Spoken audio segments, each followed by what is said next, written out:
Okay, let's get rocking. Here is the agenda that I have here for the meeting number 2, right? So this is it's part 2 of the 2 meetings for the Alliance and the SC2 prep. So I've got a couple of quick opening comments, and then we've got Tony on phoning power. And then I've got a series of already recorded um, videos on cookware, flatware, gifts and accessories by all 3 different Cutco sales professionals that it's going to be really exciting. Then we'll take a quick break. We'll dive into more about like building rapport, finding your why. What are some of your goals? Getting a little bit more crisp and clear on that for the push. And then we'll have a chance, if we need to role play the push goals and create an About Me page. And then we'll take another quick break. I'm going to do kind of part 2 of the names list assignment of getting to 200 plus names and numbers. And then we've got a like list message, which might be interchangeable with these just depending on how the flow of, I think, things are going. And then we'll have Dylan that'll wrap up the meeting with talking about just like going for it, right? So again, the SC2 push is right around the corner. We're technically, we're about a week out, but we're 6 days out from the all-day phone jam. So there's a lot of stuff that I covered last week. I want to review a handful of things from our messages last week too, just in turn and starting. So last week, what we covered was I did some opening comments. Then we had Lindley who went through the push mindset and kind of like making the mental commitment to, hey, I'm gonna go for this thing, or I'm, whatever the situation is. And then she went through like a ton of examples from her having multiple 10, 15, 20K plus push periods in SC2 over several years. And then we had Dylan that talked about the app for recommendations, which I know a bunch of people were trying out this last week on demos to get more recommendations and smoothen the process if you weren't already on the app. And then I talked for a while on the fuel to your business, which was like the names list part 1 for building things up. And a lot of people made a lot of progress. I'm going to want an update on your names and numbers too. If you're not already in a group text with Dylan and I that you're communicating in, let's make sure we have you in a group text for how many names and numbers you're at. It should be at this point, it should be like a daily activity of, am I updating my names and numbers? How many do I have? Right? Am I on pace for where I want to be? Am I feeling really behind? Is there pressure? Whatever it is. But again, we're prepping for the push, right? So there should feel like a little bit of pressure, but I'm gonna go through some good stuff today on this. And then we talked about goals, and then I released the push schedule, which for those of you on Zoom, I can give in the, what do you call it, the chat if you want, again, if you don't already have it. And then I have we could do the digital way for us in person too, or you could print them out. So that's what we went through last week. Again, all of this, the only reason we even have these meetings is that it's designed to help you get stronger and get more muscle and towards the push. When I was a rep, I don't think we had these MVP meetings. I don't think we had the quality of speakers or knowledge or anything like that in the office that I started in. But the push meetings, the prep meetings are meant to be there for you, so it can guide you along in the process. I was listening to Dane Espegard. Some of you guys know who that is. Some of you don't, and you will. But I was listening to him earlier today, and a lot of the things that he was mentioning in one of their leadership meetings in the past was, number one thing is like just getting to 200 names and numbers. And it's also committing to the process of getting to 200 names and numbers. So wherever you started at, where are you going, and you have it broken down to where you want to be at um, by Sunday. I did some recognition last week at the team meeting for, some progress of where people are at and stuff. And we have several people that are, it sounds like still out of town or whatnot as well too, that'll, be watching this recording as well. But on my end of things, I believe, uh, and this might not be completely updated if we haven't gotten your number in a couple days, but I know Tony went from 60 something to 103 names on his list. I know Cole added 30 plus names and numbers. I know Gabe added, I want to say it was at least 20 plus names and numbers. I want to say Lander added 20 plus names and numbers. Um, and then a handful of you are getting more organized. I know Naraya also went from, I think, 76 to 119 is the last number I had from you too, which is great. So the people that are doing this and are making, putting in the time or the effort, they're making good progress, right? And so one of the things that I want to start with is having you jot a couple things into your notes. Okay. So, and I don't really have a thing necessarily for this. So, one of the things I want you to jot down is where you're at, you want to get to 200 callable names and numbers, right? So not people you've called like 14 times or anything like that, but 200 callable names and numbers, okay? And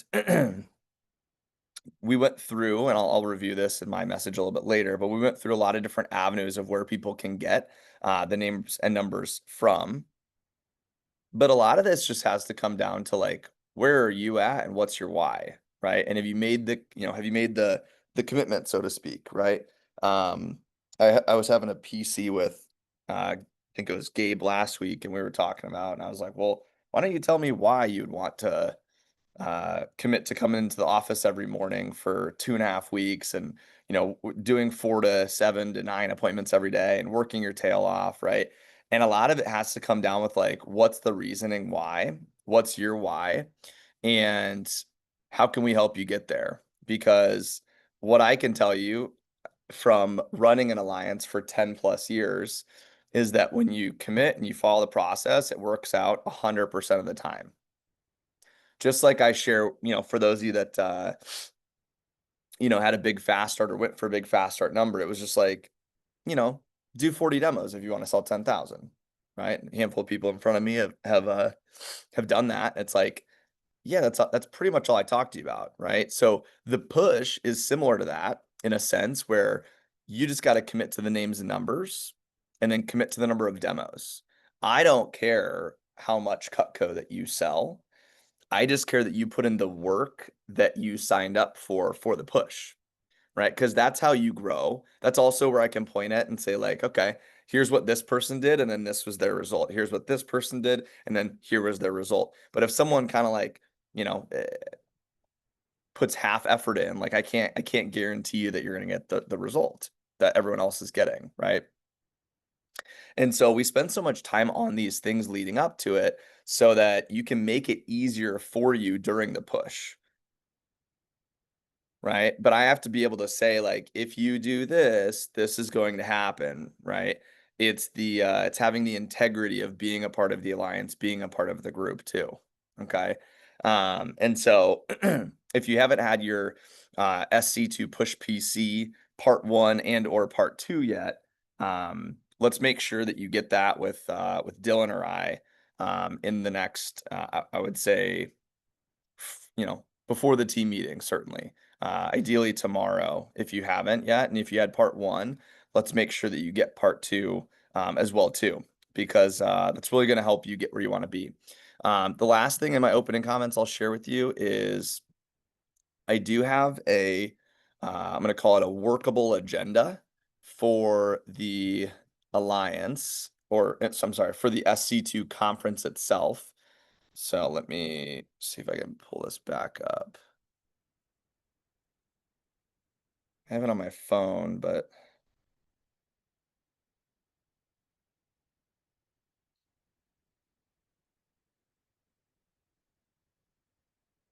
Here we go, Kyle. All right, let's see if this pulls up.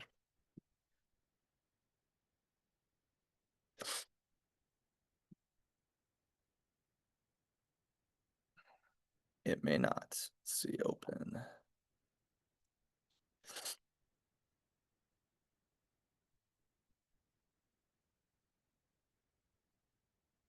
There we go. All right, so here is the agenda. I don't know that this is exactly finalized, but there's something that I could show you for now. But the conference itself is going to be an amazing event. I'm really excited for the conference and to see people, catch up with people. It's really, I've gone to the SC2 conference at the highest of highs before, where I'm like, everything's going my way. And, I've also gone to the conference, feeling kind of like, oh man, I really need this to kind of like rejuvenate me. And I've certainly been in the middle at different points as well, too. Over the years, as a rep, as an assistant, as a pilot, etc.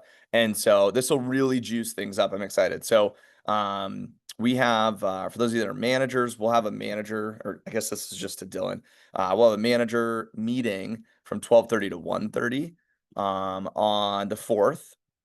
We'll do some team powwows. We'll get everybody checked in, and then the conference officially starts at 1:45, or the message starts at 2 o'clock. We have our region manager kicking things off, Mike Muriel.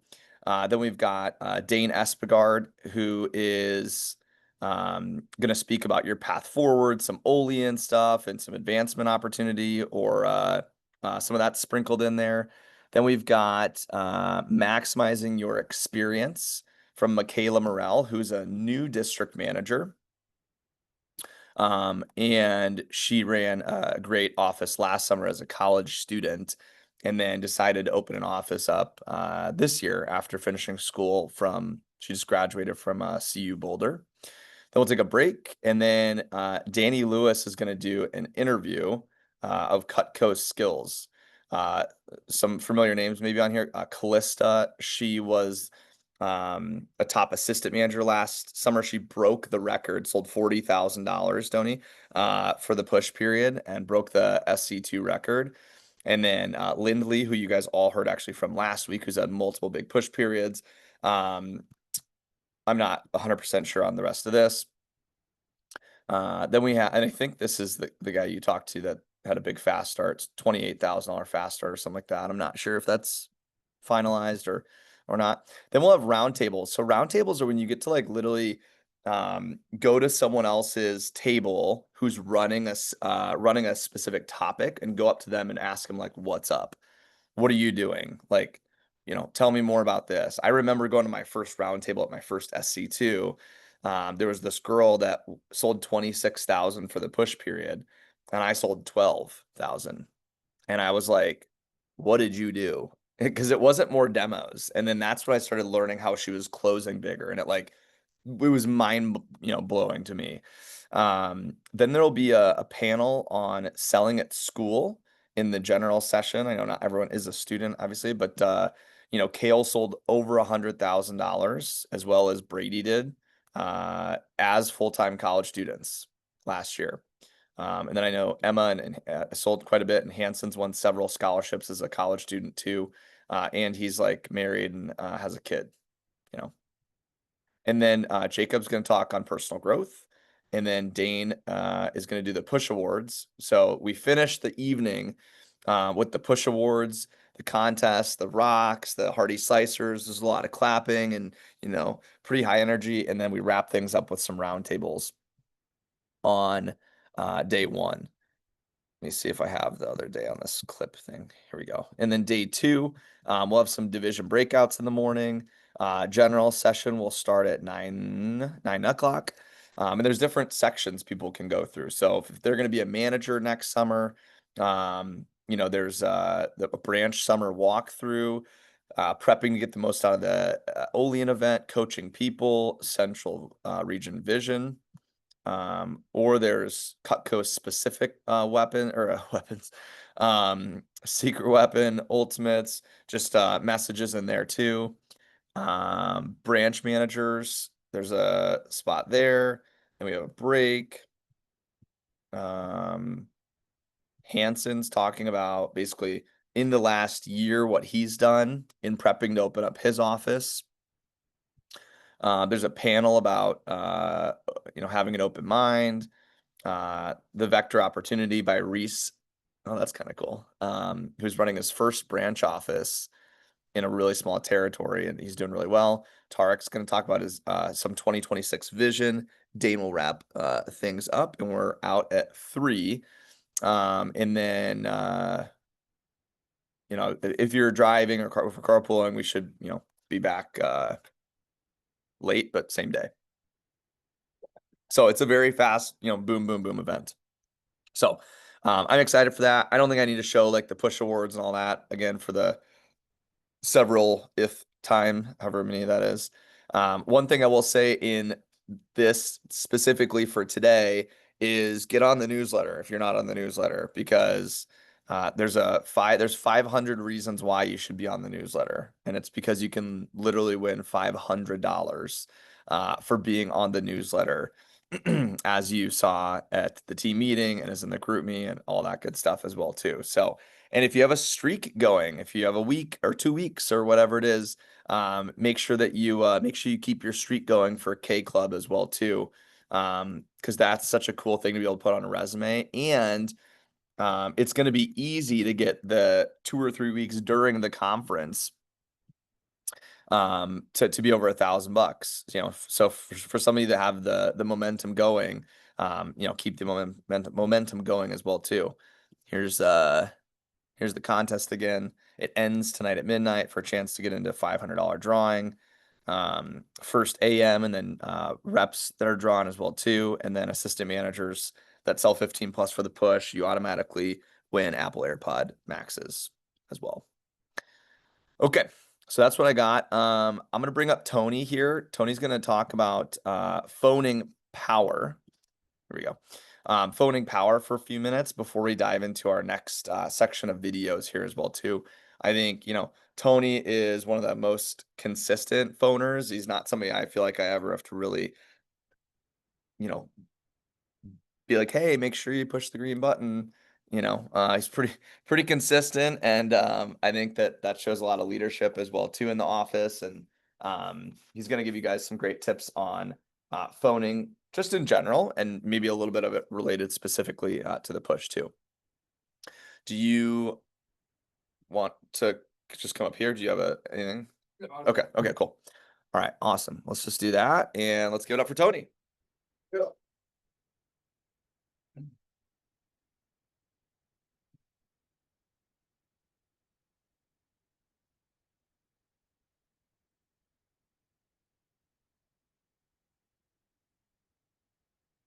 So, first thing you want to start off with is having your names and numbers listed up on how many people you want to call. So, like what I do is if I want to book, let's say 10 appointments, I'm probably gonna make 50 to 60 calls. So I'll have 50 people in like my prospects list. I'll have them all organized. The second thing you really want to do is be organized with your area. So you want to have like your calendar in view. You want to have all your scripts, different kinds of scripts. You want to have your acquaintance script, just depending on who you're calling and stuff like that. And having like a piece of paper to jot something down for customers and stuff like that. And then just want to like get after it. You want to have fun while you're doing it. I like to play a little bit of background music when I'm doing it.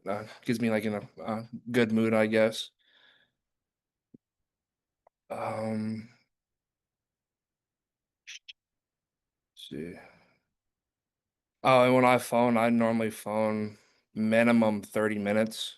So I kind of go by a time frame. So like if I make so many calls for so fast because people aren't answering, minimum amount of time I do is 30 minutes. And you always book at least one demo when you're phoning. You don't ever stop on zero. It's just a work ethic thing. So being organized helps with that. Having people to call is it's real simple actually. It sounds simple because it is simple. It's just work ethic, just getting through it and banging out as many calls as you possibly can. Like for the all day phone jam, I want to have 250 plus names and numbers to call that day. I want to just call as many people as I possibly can, and I'll just break it down and like I'll section it off. Like I'll make 30 calls for one thing, take like a 5 minute break or something. Then go back, make 30 more until I hit my goal because we have all day to phone. So um, that's what I'm gonna be doing. Have all my stuff laid out in front of me, calendar, everything. Um, yeah, I think that's about all I got. Great. Sound good? Let me ask a couple questions. Yep. So one thing I would say is that people are probably curious about is, um, how many calls in an hour do you make? And then what are some things that you've done so far to move the needle with your names and numbers that maybe could help everyone else out? Yeah. Oh, so how many calls I make in about an hour? Probably say it'd be anywhere between 30 to 50. Uh, just depending on how long people talk to you for. People don't answer, things like that. What was the second one you asked? How I build my names list. Yeah, what Like, have you done so far to build your list that's helped you so far? yeah, so I've messaged friends that I've just messaged them like, hey, can I get your parents' numbers? Like, yeah, bro, send it to me. I've asked acquaintances, people I haven't talked to in like 10 years. I've messaged my mom's like friends on Facebook. Um, I say I have my dad, I go to work and tell people about what I'm doing, and I've gotten numbers from him from that. That people are like interested, that people actually just they want to see what it actually is, what it is about. Um, I've gone to like my school website thing and grabbed all of my professors' numbers that I've had. Um, all my old coaches. Just kind of thinking back. If I can't find them, I'll look them up on Facebook too and message them. Just searching up people that you've talked to, seen before. Just hitting them up and using the little script you have uh, in your manual and trying to get their number and give them a call. Great.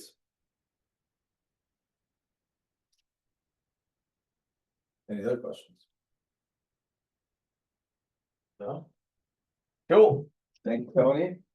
Big quick round of applause. I think it was simple and to the point, right? It's like you get the names and numbers, you're gonna have the opportunity to crank the calls, right? And I'll talk a little bit more about that in my message in a little bit here. So here's my plan for this next little part is let me pull back these recordings, and then we'll take a break right after this. Where did it go? Here we go. All right, so we're gonna do one on now. The only thing I'll share with you on these is that the prices might be a little different because I think these are pre-February recordings. So just keep that in mind as we rock through. But they're each about same thing and same thing. Okay, cool. They're all about 10 minutes here. So I'm gonna go ahead and click play. This is where you want to like make sure you have your notes ready to rock and roll. I'm gonna start with the flatware from Seth Kinzer, who I'm not gonna give these guys a big formal introduction. You'll meet him at SC2, or maybe you've heard of them before as well too. But Seth is CSP out in the Minneapolis office. So I'm gonna go ahead and make sure I'm sharing my sound for the recording. And here we go. Hello, Cutco World. This is Seth Kinzer, Central Region CSP, coming to you live to teach you how to sell Cutco's best kept secret, the Cutco kitchen flatware. So, first thing I want to do is give you guys some preliminary like specs and basically details on the flatware, kind of educate you on what it is and what sets it apart and what makes it so great. Secondly, I'm going to kind of role play my approach, my flatware approach that's helped me sell 5 flatware chests in the last 5 days. So if you want to start selling more flatware, it's definitely one of our best kept secrets, but it's also one of the biggest areas of opportunity. How many of you guys have done a demo so far for a Cutco owner and they've been like, oh yeah, like I have all the knives I need. I have the full set. Whether that's completely true or not, most of the time I find that they usually have a galley set when they say that. But either way, this is a great $1,000 plus package you can pivot to. That's both practical and pretty. So let's dive right in. So the first thing you need to know about the Cutco flatware, it is a solid 1810 stainless. So 1810 is basically like sterling silver without being without being high maintenance and without being impractical. Basically, Mrs. Jones, what I love about our Cutco's flatware is that with a solid 1810, it looks like sterling, but it's not high maintenance. So you're gonna be able to throw this in the dishwasher. It's dishwasher proof. You're never gonna have to tarnish. You're never gonna have to worry about it tarnishing, pitting, corroding. You're also never gonna have to polish it. So, and what I love about it, it's fancy enough to use for the special occasions, but it's practical enough to use but it's also practical to use for everyday stuff because it's got the same Cutco warranty as every other product that we make. So solid 1810 stainless, what that means for the customer, basically they never have to worry about getting the metallic taste in their mouth that they get with a cheaper stainless steel, that they're not going to have the frustration of rust marks or corrosion, that they're also not going to have to worry about replacing it ever again. Just like with the knives, Mrs. Jones, this is backed by our forever warranty, which basically means if a garbage disposal or a blender attacks it, right? They're actually just going to replace it for you for free, just like with the knives. And if you ever lose 1 or 2 pieces, Mrs. Jones, you'll never have the frustration you'll have with other flatware companies where you go to buy a replacement pattern or a replacement piece and the pattern is not available anymore. So now you have to go out and buy a full new set. What's awesome is they just did a simple diamond pattern. If you guys have the flatware, that's something that I would definitely be mentioning on every appointment, every customer, every time, just showing them. It's got a really simple diamond pattern, Mrs. Jones. So just like how Apple, like all of their products seamlessly go together, the iPad goes with the iMac, goes with the iPhone, and they all sync together, they all work together. Same thing goes with our flatware. You pick up, if you're there in front of them, you can show them a piece. If you don't have the samples, you can buy a flatware sample set on Vector Connect. Under the sales tools, there's buy Cutco samples. You can get a flatware sample for a very, very, very big discount. Excuse me, very, very, very big discount. I believe it's about $30, and you get three of the pieces. You get like a fork, a spoon, and the stainless steel table butter knife. So back into where I was. Oh yeah, so it's a solid. So we do a diamond pattern, Mrs. Jones, because diamonds are forever. And so is our flatware. So that's another little power line you can use. It's kind of cheesy, but again, it always makes them laugh, and it is really pretty. So we have a really simple diamond pattern on it because diamonds are forever, and so is our flatware. So it is your forever flatware. What I love about it is it's the perfect combination of lightweight and heavy duty. So we make them really thick at the joints where they typically bend and break on you. So I always joke that these are ice cream proof. You're never gonna be bending the spoon in half. Also, what's really nice is the tines don't bend, so you don't end up poking your lip when you're going to eat food. And the tines are actually finished on the inside. So what that does is it makes it so there's never a transfer of taste, and it's really, really smooth in your tongue. So as funny as it sounds, Mrs. Jones, your food actually tastes better off of our flatware because, again, you never get the metallic taste in your mouth, and it's the highest quality. What's also awesome is it stacks really nicely in the drawer. So again, whether you're in person, whether you're at a virtual demo, there are some great pictures and resources you can use. Make sure you're inserting these into your demo. Make sure that you have a plan for how to show it and how to present it. The biggest thing that I always encourage people to do is just start doing it. Start talking about Cutco's flatware. Start bringing it up to every single customer, because you'll be surprised at how many customers. When I was brand new rep, we had just come out with the stainless flatware.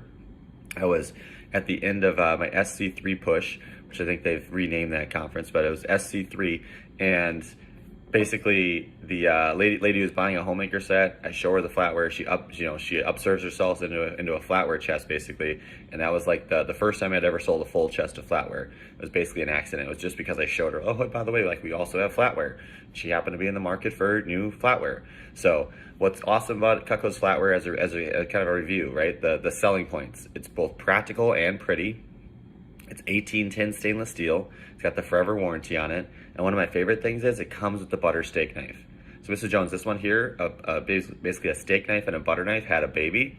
And that's this guy here. What's awesome, it's the perfect, again, kind of perfect combination. It's the perfect almost segue in between, if you like the steak knife, but it's not gonna fit in your block, right? You can put these ones in there because these ones are heavy duty like the steak knives. Like they have a more substantial weight to them, the stainless steel table knives, but they have the practicality of the small table steak knives. So they have the practicality of the steak knives, of the table knives, while being heavy duty like the steak knives, right? By the way, Mrs. Jones, these actually fit in the block. So I'm not sure if you remember back in the 90s, like the rappers always put that shiny stuff in their teeth, the grill. So like the flatware's the grill in the front of your block, right? So you're gonna love it. Just like everything else we make, it's like I said, it's kind of designed to, one thing leads into the next. It's basically, that's everyone's future goal, is to have all the Cutco kitchen knives, have the flatware, have the cookware. That's what we call our Cutco kitchen, because basically you invested at one time forever. So just like the knives, you bought them, now you have them. Same thing goes with the flatware. You'll never have to replace it again. And I promise you, if you make this investment, it'll be something that you'll use even more than the knives. That's actually probably one of the things I love most about our flatware, Mrs. Jones. It's really the only thing you could buy from us that you'll use more than the knives, because you use it 2, 3, 4 times a day. And again, this is your forever stuff. This is something that's gonna be an heirloom thing. So, and then how I present, the pricing and stuff. So what's awesome is this is actually Cutco's most heavily discounted package, which is true. The flatware is discounted 33% off. Right? It's a crazy, insane deal that Cutco corporately does. So that's something I bring up to them. Like, hey, like this isn't a Cutco set deal. Like I literally couldn't get it this cheap, but Cutco right now has an insane corporate deal. We're actually getting service for 12 for less than service for 8 normally costs, which is true. So if you were just a 5-piece place setting is discounted from about $181 down to $165. You multiply that by 8. Well, if you do 181 times 8, you'd be at a little over like 1460. So, or 1448, I believe. And then the crazy thing is the flatware chest just by itself is $14.59. So basically for an extra $10, you get 12 of the stainless steel table steak knives. So it's an insane deal. You get 12 place settings. So Mrs. Jones, you can get service for 6, 8, 12, 24, 36, however many you need. Service for 12 is our most popular quantity that we sell. What's awesome is Cutco includes a box for free, which no one stores it in the box because it's designed to be your everyday flatware. But the box is nice for 2 things. 1, when you're moving, you can put it all in one spot, move it one place to the next really easily. And 2, a lot of times people like to do that at the holidays. They'll like polish it all up, put it in the chest, and put it at the front of the dinner buffet. So it just makes it, kind of churches it up, makes it look a little fancier. But more than anything, remember with Cutco's flatware, this is an heirloom thing. So just like grandma passed down her sterling silver in a nice cherry wood box, like we have this to pass, so when you pass on your Cutco flatware to your kids in 30, 40, 50 years, you can do the same thing. So you're gonna love it. It's definitely an investment. Because it is expensive and no one's got a budget for forks or spoons, most of our customers just take advantage of our reverse layaway program. How the reverse layaway program works is we actually only charge you 20% today, which if you do the chest with the serving pieces, it's discounted to $17.38. And they just split that up over 5 months, no interest. So basically they only charge you $3.50 today plus tax. They send you the whole set right away. You get to try it out for a full month, make sure you love it, use it, want it, make sure you feel like it's worth the investment. Now we know you're gonna love it and keep it because everyone does. It's the most simple, the most basic, and the most beautiful thing that you'll have in the kitchen. And then the best thing is, when you get it in a week and a half, you get to have a giving away party. You get to clear out that whole all-American set, that hodgepodge, right? And have one nice set of matching American-made flatware for the rest of your life. So you're gonna love it. It's worth the investment. And what's awesome, when you love it and keep it, we just bill you till it's paid off, interest-free. So every 30 days, they just debit your debit card or credit card. So what do you think, Mrs. Jones? Can I tempt you on some forever flatware? And then be quiet. Wait for them to respond, right? No matter how long it takes. So hopefully you guys got some good notes out of this and some good nuggets. I would encourage you to ask your manager for this recording so you can go back and re-listen to it multiple times, pick up more and more hidden gems, and again, start showing it, because you can't sell it if you don't show it. Good luck. Have a great finish to your summer.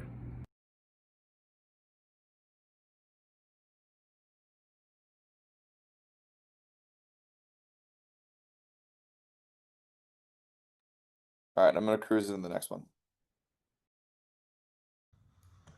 Hey, what's up everybody? Cutco Mike here. I want to teach you why you should be excited about selling Cutco 5-ply cookware. So if you really believe in the Cutco home or the Cutco kitchen or the one solution for somebody's family, you got one brand, one home, one guarantee, one rep, one quality, and that's Cutco. The knives are easy to promote, easy to sell, but the cookware is kind of that long lost thing that people really need and use more than the knives. If you really think about it, you can get by with 3 knives, right? A chef knife, a carving knife, and then a paring knife. So the cookware actually has a unique story. It goes back before the knives. They would actually do home parties and cook people these meals called like a 5-course meal, and then they would say, hey, grab your knives out and cut something with the knives, and then the knives wouldn't work. So that's where Case and Ocola Aluminum came up with Cutco and created Alcast, which is our old parent company name. So that's a little bit behind the scenes stuff behind the cookware. Is it actually was around for longer than the knives. So a great little lead into the cookware is, hey, Mrs. Jones, I'm sure you didn't know this, but we're famous for our knives, but our cookware has actually been around longer than the knives.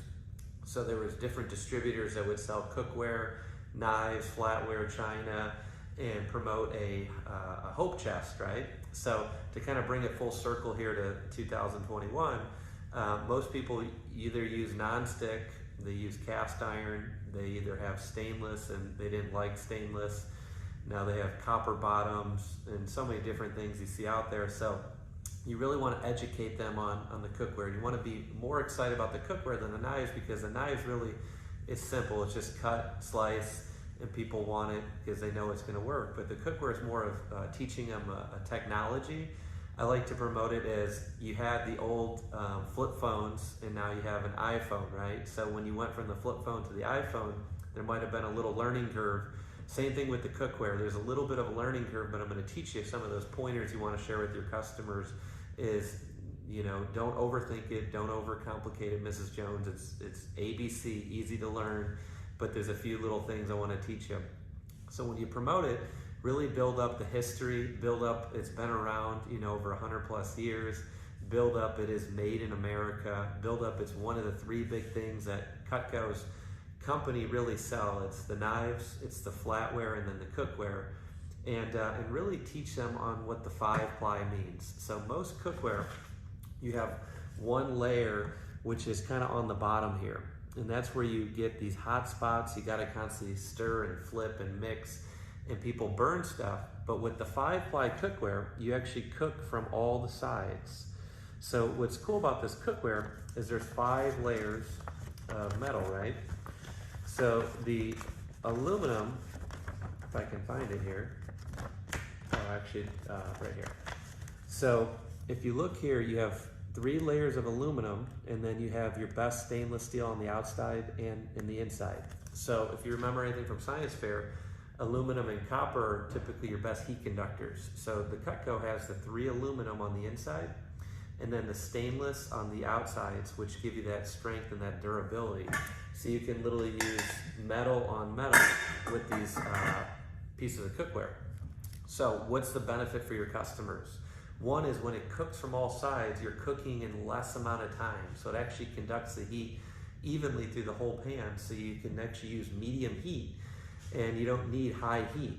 It's medium to low is all you need to know. So most Americans, we like to go full throttle, fast food. We need it and want it now.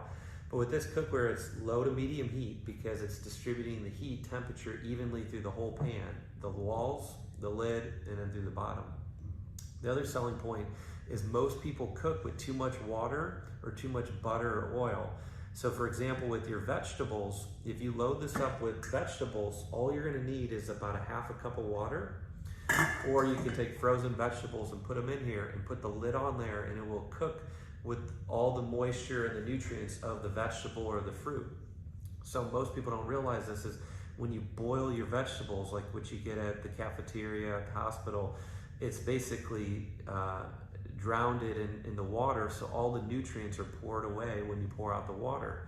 So with the Cutco cookware on your 3 saucepans, you got a 1 quart, a 2 quart, and a 3 quart, you just need about a cup of water and it'll perfectly steam your veggies all the way through in about 8 to 12 minutes. So really sell on the vegetables. You know, most people either microwave or boil the crap out of their vegetables and they don't retain all the nutrients and all the flavor and all the moisture. And you don't need to drown it in butter or salt to get that flavor. It's just the water that God made them, and that's why they're from the earth. And if you go to the grocery store, there's no ingredients list on vegetables. It's just the vegetable's name, right? So a lot of people go, oh, I've tried stainless and I don't like it. And you really want to educate them that this is different than stainless. This is 5-ply stainless. When you have 1 layer of stainless, it doesn't conduct the heat. So it's going to burn, stick, and you're not going to be happy with it. But with Cutco, you have the 5 layers, and those 3 aluminum layers conduct the heat perfectly through the bottom. So you can literally do eggs or steaks or meats on here, and all you'll need is just a little bit of oil or a little bit of butter. And in most of the meats, you don't even need oil or butter. It has enough of its own juices distribute the moisture through that the whole pan. Like you can literally take a rock solid frozen chicken breast and put it in this pan, put the lid on, and in 18 minutes it's perfectly cooked. So some pointers when you're demoing it or showing it is made in America, built to last forever. It's 5 layers of metal, so you can actually use metal on metal and it won't ruin these things. So it won't ruin or destroy the pans. You have the stay cool handles, so this won't burn your hands. So a lot of times people like cast iron, which I love a cast iron pan, but the handles get so hot and it's so heavy. So really promote how mildly weighted this is. So it's not too heavy, it's not too light, but it's sturdy and it's very strength based. Also talk about you know, preheating your pan. So if you preheat your pan for a minute or 2, it'll kind of warm up all those coils and distribute the temperature all the way through. And you literally put your meat on there, put your food on there, put the lid on, and in about 10 to 15 minutes later, it's perfectly cooked depending on what you're cooking. When you're promoting the sets, you know, you really want to promote the 4 sets. So this right here would be kind of like a brochure you can order, or your manager can get you.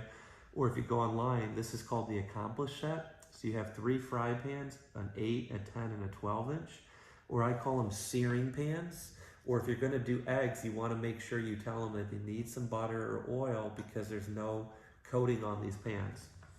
On the saucepans, you get a 1, a 2, and a 3 quart. Those are going to be for your vegetables, your noodles, your steaming, and then doing all that slow cooking and your soups and stews and chilies. And then you're going to get 2 skillets. I'm sorry, right here and here.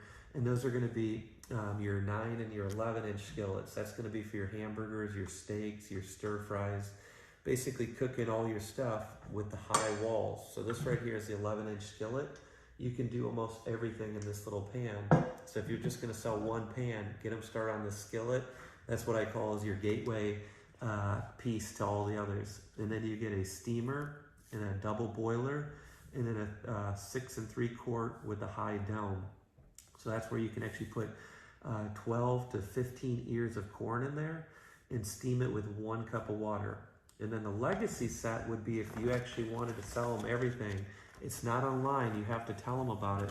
It's where they add the 10 quart, the wok, the griddle, and then the kitchen tools. I always promote those come with all the sets. So either price it with the set or give it to them for free with the set, because the metal tools are actually a complement of using them on all the pans. So the legacy would be with everything, and then that would be with the accomplished set as well. So that's what I call is the works or the legacy. It's every piece we sell. The accomplished is all the main pieces. It's 3, 3, and 3. 3 fry pans, 3 saucepans, and then 3 big pans. And then I would include the kitchen tools as well. And then the 2 sets below that would be called a dedicated. That's the 2, 2, and 2. That's 2 fry pans, small, medium, 2 saucepans, a 1 3 quart, and then two big pans, the skillet and then the 6 3 quart.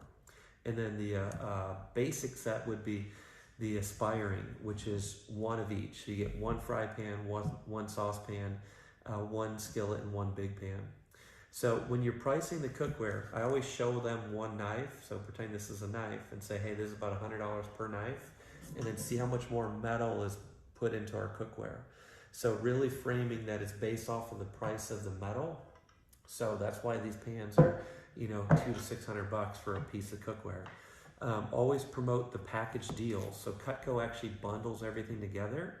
So when you buy a set from Cutco, you get a built-in savings. And then I always throw into Cutco gift or gift card or free stuff like the kitchen tools. And then if they're still not sold on the cookware, really let them know that, hey, you'll send them some videos. You can find those on YouTube. You can get them Barkeeper's Friend, which is a cleaner that'll restore this stuff forever. It's $3 at the grocery store.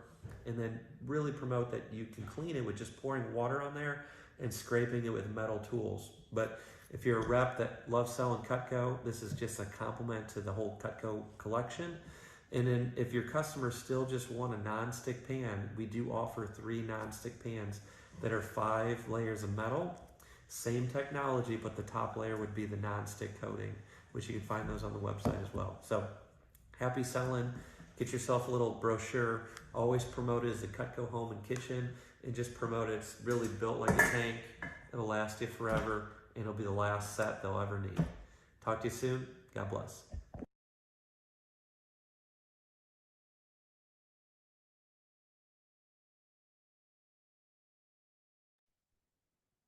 All right.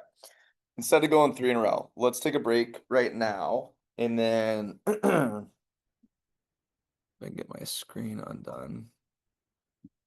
Yeah, let's go ahead and take a break right now, and then we'll start up at let's do 2, because we had a 10-minute break, I think, before. Yeah, let's do 2:05. We'll start up 2:05. We'll finish our last one, and then we'll go right into to goals right after that.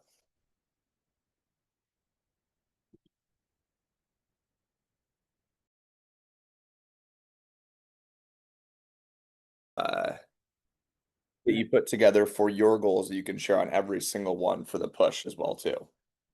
So I'm gonna go back to our last recording here. And this is gonna be from Kelly, who ironically is actually married to Seth, the first speaker. Here we go. Hi guys, how's it going? My name is Kelly Kinzer, and I'm going to be talking to you today about selling more accessories on your demos. So we'll dive right in. Basically, what we're talking about when it comes to accessories is really anything that falls outside of one of those major packages of Cutco. So we have like all of the knife sets, the flatware, the cookware, and then accessories are really everything else. So kind of those things you think of as the little things. So garden tools, all of the gadgets, the bacon serve set, the barbecue tools, all the cutting boards, the sharpener, hunting knives, kitchen tools, pocket knives, wellness mats. Those would all be kind of under this big umbrella of accessories.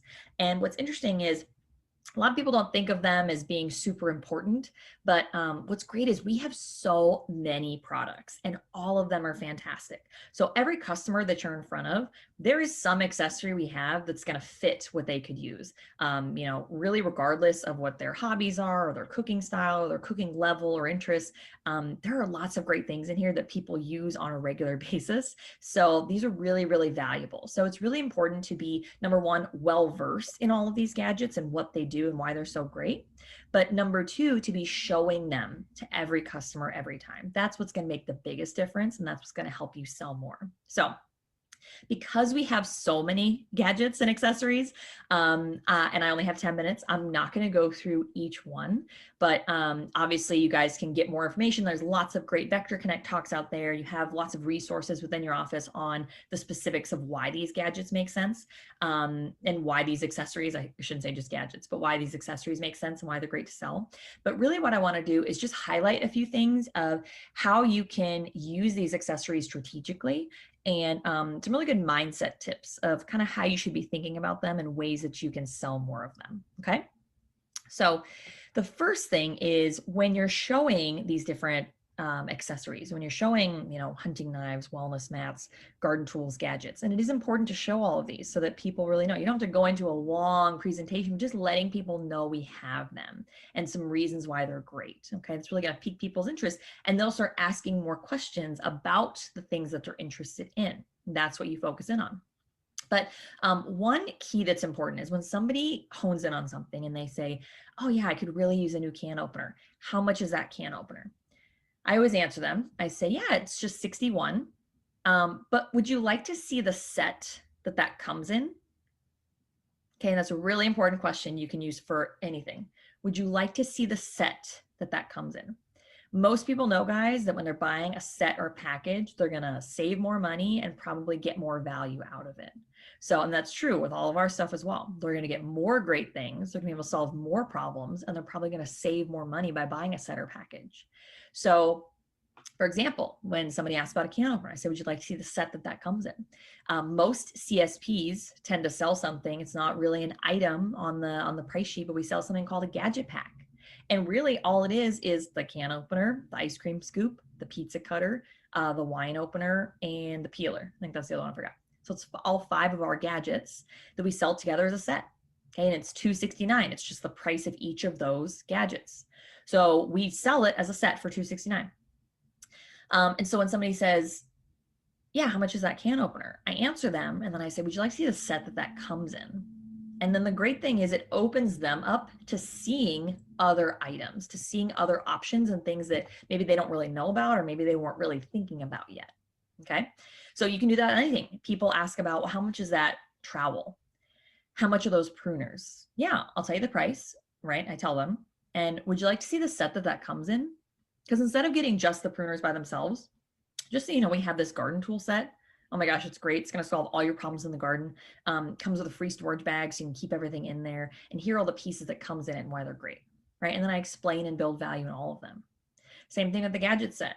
It's not just the can opener. They're asking about the can opener because that's what they need now. That's what's probably broken or causing them the most pain right now. So when I say, yes, we have this whole gadget pack, the great thing is I know most people tell me that, oh, they already have 5 pizza cutters and 14 ice cream scoops and 9 peelers. They don't need any more. That's the problem. People buy those things over and over and over again. So when you buy our gadget pack, I actually call it the clean out your drawer set. You can clean out an entire drawer's worth of stuff that you're probably not using or isn't working very well and just have one of everything. And you'll be done with it forever because all of our gadgets are guaranteed forever, just like the knives, right? And they're all safe to go in the dishwasher. So I'm building value in not just that one piece, but the whole package, the whole concept of selling these accessories. Same thing with the bacon serve set, same thing with the cutlery care pack, like something people really don't think about. A lot of reps kind of forget to sell things like cutting boards. Our cutting boards are so great.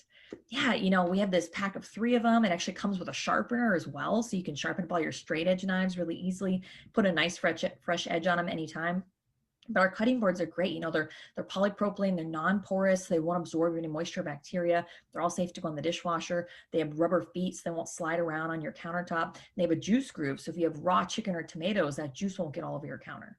Plus, they're guaranteed forever, right? So it's just building value in like even something small like the cutting boards. Like you sell that, it's $130 for all 3 cutting boards and the sharpener. So it's great. Like that's a great thing to add on to your orders. Okay. So it's really a matter of like how well versed in our accessories are you?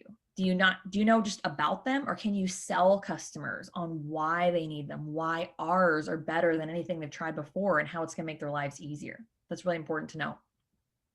So sometimes you're selling accessories kind of just if maybe they only found a couple knives that they like, and that's kind of where they're settled, and we're talking about other items still. But if you've already sold them a knife set, this is the perfect time to show them more. Okay, show them our full line of accessories, see what piques their interest, and then offer them a great deal on it. So just so you know, Mrs. Jones, because you're already doing our homemaker set, if you wanted to add on the gadget pack, instead of being $269, we can add it on for just $225. And since you're doing the homemaker on the 5 pay, it would only be an extra $45 a month to get it. So guys, 2 things here. First of all, instead of $269, because they're adding it on, I want to offer them a great deal. So what I'm doing is I'm just bonusing the peeler. Okay, that's how I go from $269 to $225. So they're still buying the can opener, the wine opener, the pizza cutter, and the ice cream scoop, and I'm just buying them the peeler. So that's how we go from $269 to $225. And you notice I also talk about it in terms of the payments. Always give things to them in the payment breakdown, because we're only going to add an extra $45 a month and we get the whole gadget set, right? That's going to solve a lot of problems and it's not that big of a commitment. Okay, so you can do this with anything. And the more that they're getting, or the more they're going to spend, the more cool stuff they can get for free. So Ms. Jones, because you're already doing our signature set, if you wanted to add on that garden tool set, I can actually throw in the ice cream scoop for free.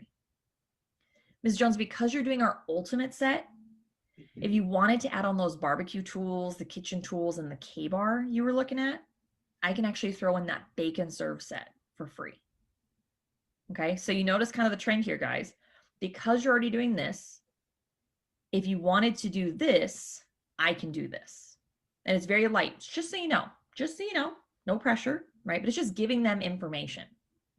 And if they want those things, most of the time they'll say yes. But guys, a lot of people write off these accessories because they don't feel as cool to sell as a homemaker or a flatware chest. But just so you know, these things seriously add up. So knowing about them can make you a lot of money. And I'll show you how. So let's just take SC2, for example, the push period. So if you were doing, let's say 5 appointments a day, 5 days a week during all of SC2, and if you had just, let's say, a 75% closing ratio, so you're just selling to 3 out of the 4 people you're showing to. Okay, we're going to work off those numbers. Okay, let's look at how much these accessories add up. So during that time, during those 2.5 weeks of SC2, doing those 5 appointments a day, 5 days a week at a 75% closing ratio, if you were to add 1 can opener to every order during SC2, every order you sold, that's an extra $2,300 in CPO, an extra $2,300 CPO, just in can openers. If you were to add 1 cutlery care set, that's the 3 cutting boards and the sharpener, to every order during SC2, that's $5,400 in CPO. If you added 1 bacon serve set to every order during SC2, that's $7,300 CPO. And the big kahuna, if you added 1 kitchen tool set with holder to every order during SC2, that's $12,600 CPO. You would have a $12,000 push just in kitchen tools. That's crazy, okay? So accessories can move the needle in such a big way. And by the way, when somebody says they want to buy an accessory, like, yes, I'll take that pizza cutter. Yeah, let's add that lock back. Yeah, I'll take the kitchen tool set. A great question you should always ask is, cool, how many would you like? It will blow your mind how many people will laugh and then think for a second and say, let's get 2, because we could use one of these in our lake house, RV, winter house, etc. Or they'll say, you know what, my daughter needs one of these too. So why don't we just get 4 so I can give one to each of my kids for a stocking stuffer this year? So accessories are such easy add-ons, and people frequently buy them in multiples. So don't underestimate that. Just imagine how much faster you would hit your goals if you just focused on adding a little bit more to each order. It doesn't have to be a flatware chest on every order. It can be an ice cream scoop on every order. Just remember, when getting the customer to say yes the first time is the hardest part. Once they've already agreed to spend $500, $1,300, $3,000 on kitchen knives, adding a couple extra little things that they could really use, it's not really a big deal to them. But as you can see, a few accessories on each order can really move the needle for you. Thanks so much for your time, guys. I appreciate it. Excellent. We appreciate you. All right. Hopefully you're getting some good stuff from these. I mean, I was like writing some of this down. And I was like, if you sold an extra kitchen tool set every demo, right? Is that what she said? Or 3 out of 4 demos, 5 demos a day. It's $12,000 push. I remember hearing that the first time. I was like, that's absolutely insane. in a good way. So you just got some goods on the flatware, cookware, upgrades, phoning. I'm gonna give you a kind of a live watching someone share their goals from our office a couple years ago. And I mean, I helped this person design their goals. So I think it's really simple. And I do think that you want to have a goals page. So that'd be the first thing I would put down in your notes is have a goals page. And if you don't have one, you're going to create a goals page so that you have something that is a visual representation of your goals.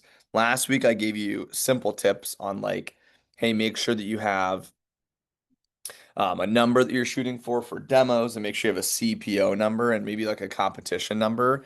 For this next, like kind of step 2 of this, it's kind of putting it all together. Okay. So I'm gonna let this video play. It's a very short video.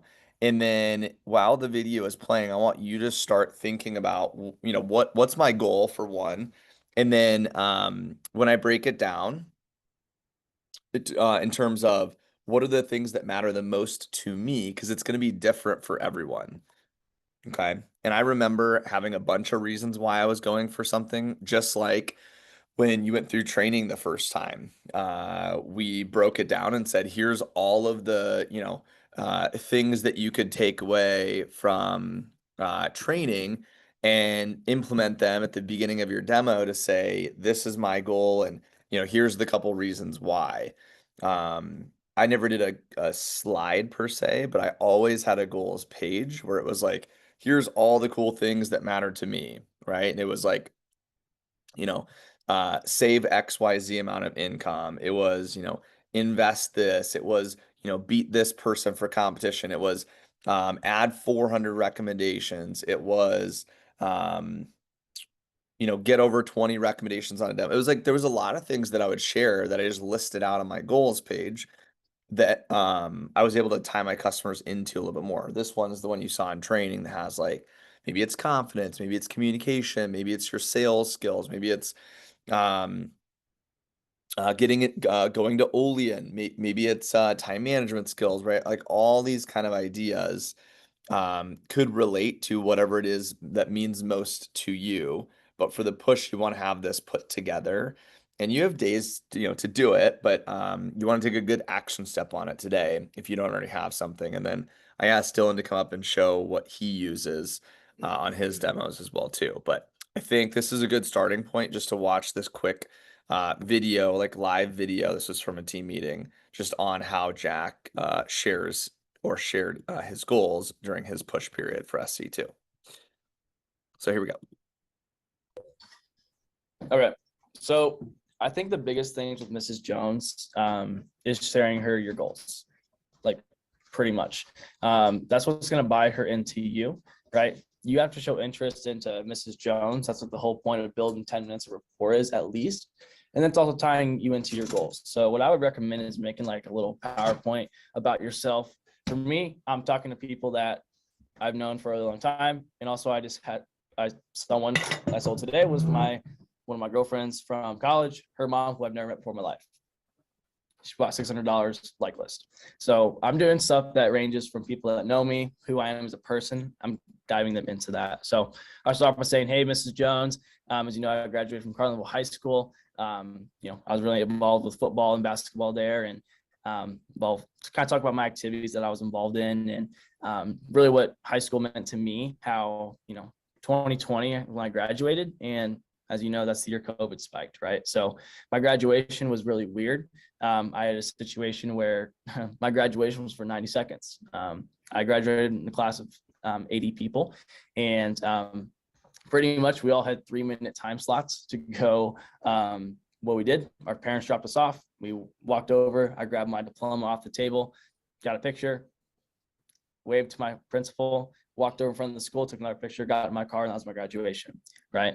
And so, I'm hoping with this that, my college experience is a little bit better than that. So Now I'm at Mizzou, Mrs. Jones. As you see, I'm really involved with my fraternity, and I actually have an exec position this next coming year there. This was our mom's weekend picture, and it was a really exciting time.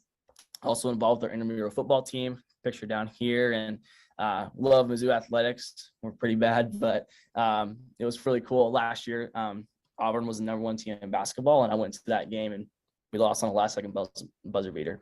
But I was ready to storm the court, and met some really cool people while I've been in college, and it's been a great time. I have 3 semesters left in Mizzou, and I'm working really hard to kind of become more financially independent for myself, but also so I can afford to keep going to Mizzou. This was something where I didn't think I could actually afford to go to Mizzou, but I keep working hard, and I work hard so I can please and kind of help support my parents, because we're not the wealthiest people in the world, as you know, but we do work really hard, and so that's why I do show a lot of gratitude and appreciation towards my family. So I'm really blessed to have a great supporting cast, because I know a lot of people who just don't have a great family life.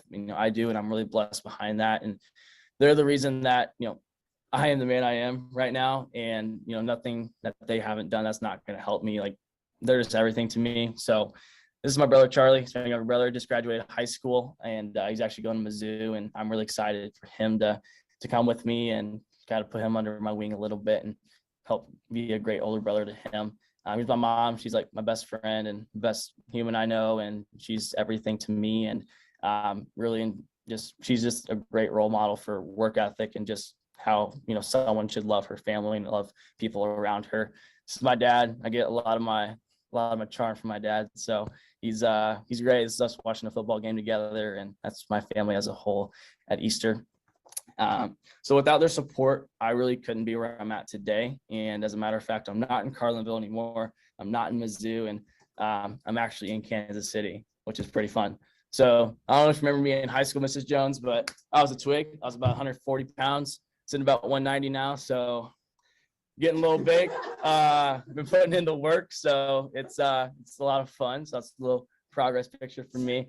But I've met some really cool people while I've been in Kansas City. So this is my good friend Sarah. She also goes to Mizzou. And then here's Carter and Elijah. I live with these goofballs, but they're from Nebraska, and I love those guys. So greeting some really great people, and really have enjoyed their company. In Kansas City, I live in Mission, which is like 10 minutes south, and our office is in Overland Park. So what I've been doing this summer is like a manager for the company I work for, and this internship has allowed me to recruit, train, and develop people into the best people they can be, and to great sales reps. So I've had 44 people so far start the job this summer with me, and I love mentoring all of them. I have this girl named Nani written here, and this is the girl in the yellow pants. For this push period, I absolutely want to smash her face in and beat her. So she is, I love her with all my heart, but also at the same time, like, I want to absolutely destroy her and show her that I'm her boss, and I'm coming back to sell some Cutco. So I want to be here, Mrs. Jones. So anything you can do to help me, be greatly appreciated for sure. But I've been with Cutco for about 1.5 years, and it wasn't something that I saw myself doing long term, and it still really isn't. But the reason why I've been here is for a lot of different reasons. So I get to run my own business at 19 years old, something I didn't really see myself doing really probably 6 months ago. But I've been able to impact, lead, and develop people into the best version of themselves. Something I realized I have a bigger impact than I actually imagine on people around me. And I think just because I am similar age to a lot of those people, doesn't really matter. But just surrounding myself with driven and like-minded people, I'm a big believer you're the average of the 5 people you hang out with the most. And just getting people that are, driven, that's what I want, because I want to be driven. Obviously, the sales experience is great. I just want to sell myself, because I do want to be a financial advisor in the future. So part of that's being able to sell myself to other people, and, to trust them, to trust me with their financials, of course. And then just working on communication skills, the resume experience, and ultimately my goal today, Mrs. Jones, is just to impact your life in your home, right, for the rest of your life. And so that's my biggest reason today. And, I'm going to show you this, Mrs. Jones. I have a really packed schedule, and, you're right here, you're 5 o'clock. And right after this, I'll be going to Joan. And I was in the office at 7 o'clock this morning. I'm not going to leave until 10. And that's how it is every day, Mrs. Jones. And I'm so devoted to my goal. My goal right now for the push, I have to update this actually. my goal for the push is to sell $15,000. And that may not mean a lot to you, Mrs. Jones, but if I sell 15,000, that's going to put me one step closer towards that scholarship. And also, if I get 15K, I get to go to Ireland on a company trip. And that's kind of my exciting factor. I've never been out of the country, so I would love to get there. And we're in day 2 of the push, so we're just getting started, and I'm doing everything I can to hit this goal and even smash it even more, which is really exciting. You know, my goal today, Mrs. Jones, is not to sell you $15,000 with the Cutco. My goal today is just sit down with you, have a great conversation, develop a better relationship with you. It's to hopefully you tell some friends about me to help me kind of push towards a scholarship. Of course, you know, if you do want to help me, you can spend $15,000 today or just write me a check. That'd be great. I'm just kidding, right? But I'm looking forward to this time today. And, you know, I just want to thank you so much for taking some time out of your day for doing that. So, yeah, like I said on the phone, that's where I transition into the demo, the bottom of page 1. Do you want to pull this up on this laptop or?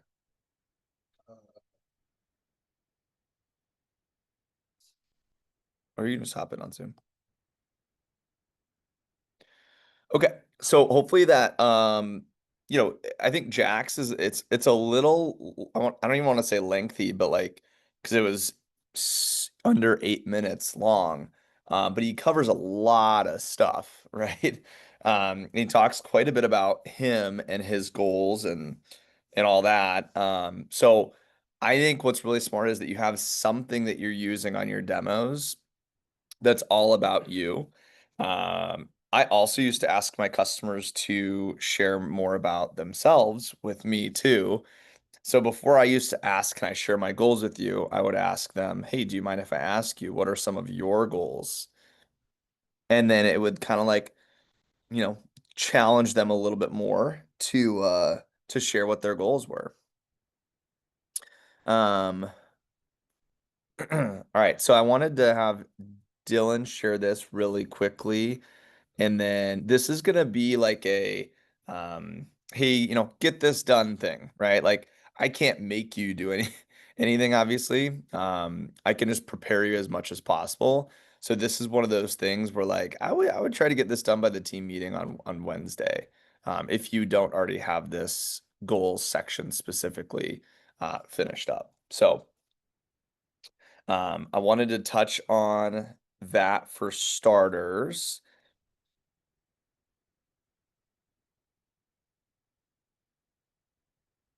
Are you hopping in on Zoom? Yeah. Okay. Okay. All right, and then I'll mute myself so Dylan can just share what his looks like. Says allow. Oh, there you are. My bad. I didn't even see you pop in. Okay, you can be host, I guess, temporarily. Okay, cool. Some of you have seen this. I was looking through it and I think I accidentally deleted 2 of my slides, but this is kind of what I got for right now. So I always started, I just have the welcome. I think this is just on the normal demo. It's probably different now, but I'd have it set up. I'm building rapport with them and I'm setting up my stuff.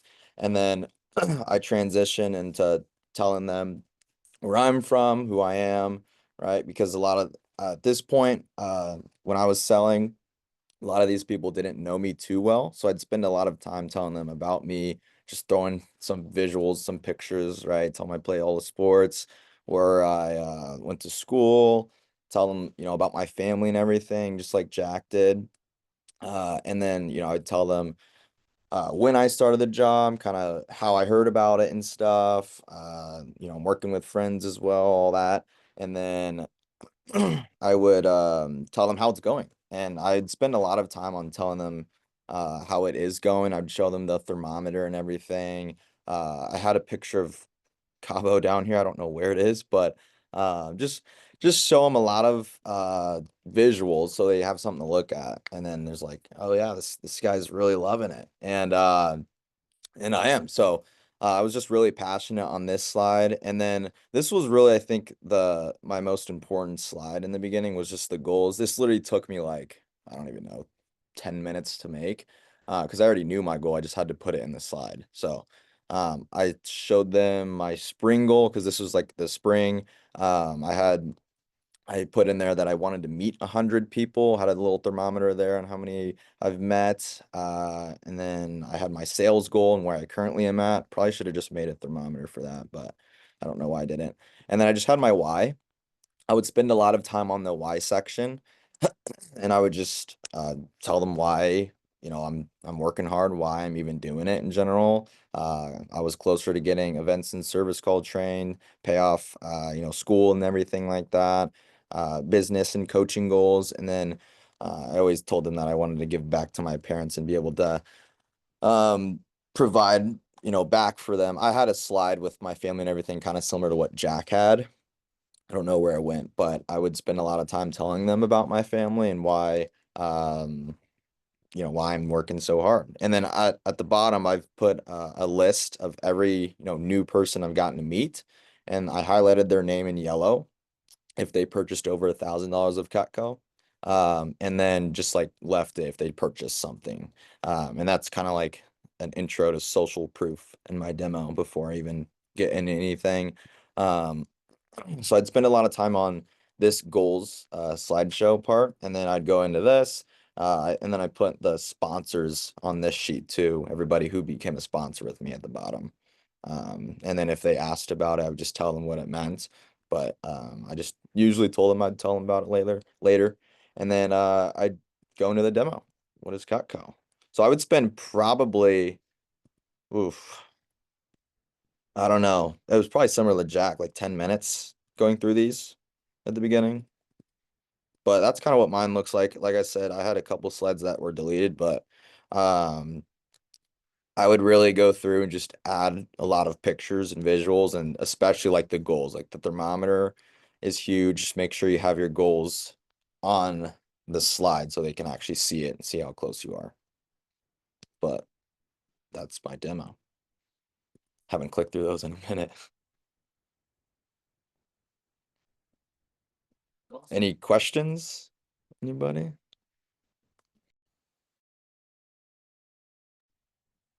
All right, here we go.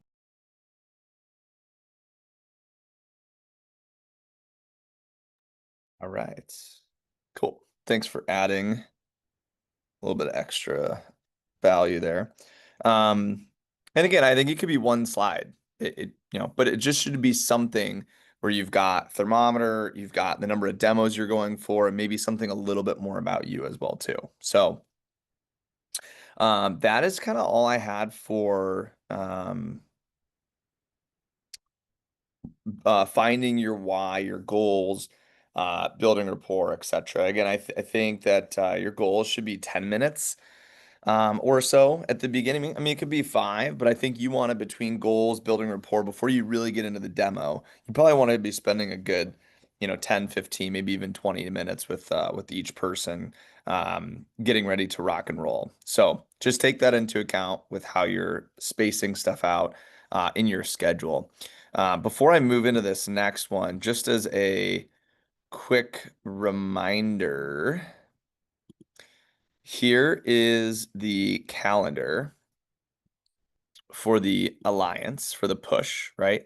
So to keep it really simple, we are right here. Okay. So we've got the MVP right now. This is our last MVP that we have leading up to the push. The rest of this should just be spent building your names list and doing demos. Build your names list and do demos. Keep it simple. Get to 200 plus names and numbers, and then just focus on doing demos. The biggest mistake I think some people do is or one of the biggest ones is they like wait on their names list. And it's like they have these 5 rock star customers. They're like, oh, I'm gonna wait till the push starts for these guys. And it's like, no, what if you did those 5 and you got 20, 40, 50 plus recommendations from those 5 demos? Then you have 50 more rock star people. It's like, you know, show them. Don't be afraid to show people this week. And again, you want the callable contacts, right? So here's what I'll share with you. Then we have the team meeting Wednesday, okay, where you should be able to book a few more. But keep in mind, you have a little bit less, right? Because you're not doing, there's no demos on Sunday. Um, I'm gonna kick things off again right at about like 8:50. So make sure you're here at like 8:30, 8:45-ish. I'll do a quick kickoff meeting, and then the goal, or the, standard is that like everyone's hitting their first calls at 9 a.m. Okay. And so I'm going to send out a link for everyone to fill out a little bit later. That's really simple. It's like your name, the goal you're considering, what are some of the whys that you have, so I can have it kind of in a just a little easier format than trying to type out what you tell me or what I can remember. And then are you in for the alliance? And then any conflicts that you have around what you have going on. Okay. So then I mean like throughout the whole 18 days, so to speak, right? So Sunday, again, we'll kick things off. We're gonna go 9 to 2, and then we'll have a break where we'll kind of do some athletic stuff. We'll kind of do some lunch, hanging out and whatnot, and then we'll hit the second half of the evening from 5 to 9. Again, this 200 calls might seem really scary to look at. It's really not that bad if you prepare the right way. If you don't prepare, it is not fun. But if you just do the work that we're leading and we're teaching you to do, the phoning part is awesome. It's actually like it's like the, uh, what's the wording? Worst but best day, right? Because you do all the hard stuff that day. But if you put in the effort before it, it actually becomes really simple. And I've had all day phone jams before where the people that put in the work, they had a lot of demos that they booked, and they were like, that actually wasn't that bad. And I've had other people that didn't put in the work, and they're there, and they're like, that was a tough day, right? So I'm gonna share a story about the phone jam on Sunday, real briefly, before we dive into the second half of this names list part.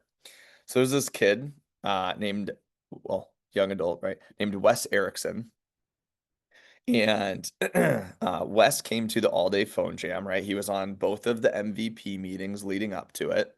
And he knew 200 names and numbers is like the standard to be on the alliance, right? And he showed up with 70 names and numbers.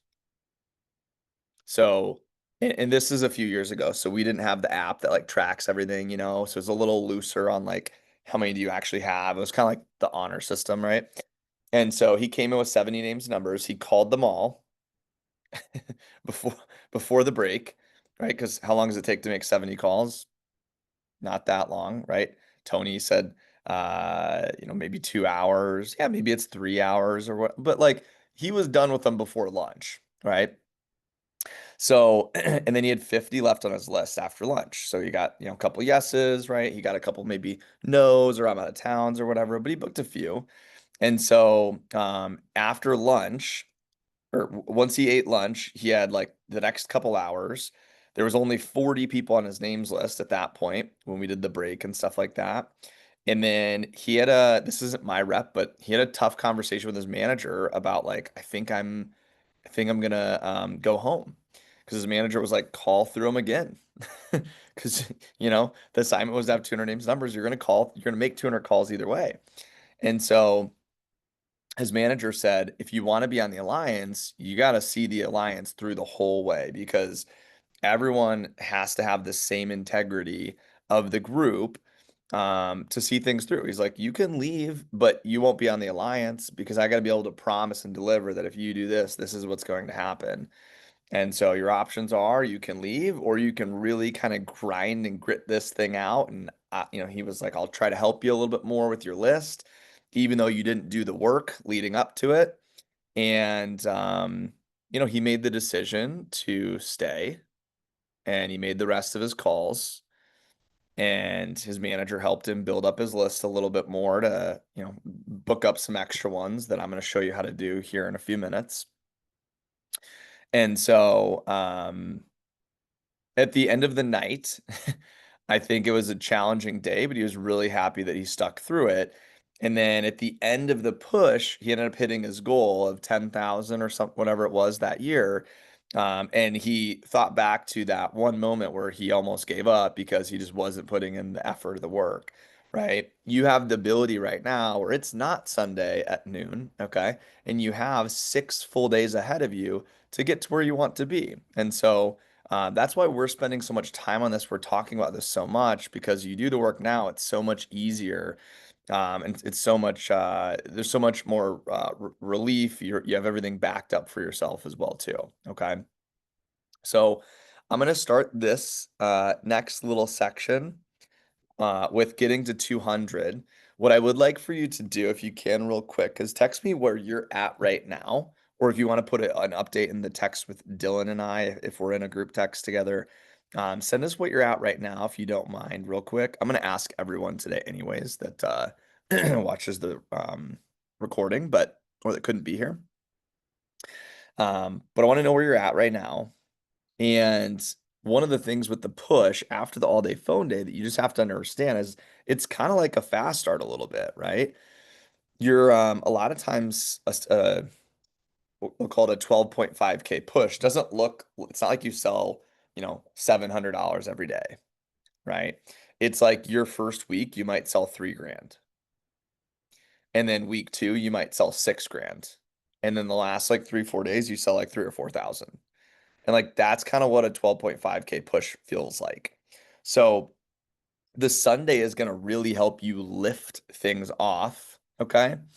And I'm talking like depending on how many demos or calls it takes you to book demos, right? Do some math here with me. If you have 200 names and numbers and you make 200 calls on Sunday, how many demos did you book if you're a 5-to-1 person? You booked 40 demos on Sunday. Now, if you feel like you're not at a 5-to-1 right now, that's fine, but these should be all kind of fresh callable leads. So your odds of like booking them are going to be better than normal. Even if you were, so that's 5-to-1, right? Gets you 200 calls, right? And 40 demos. If you're more like 6 or 7-to-1, your 200 calls is going to net you like 30 to 33 demos. And if you were like, I'm really, lower ratio, okay, great. You're going to book 20 demos on that Sunday.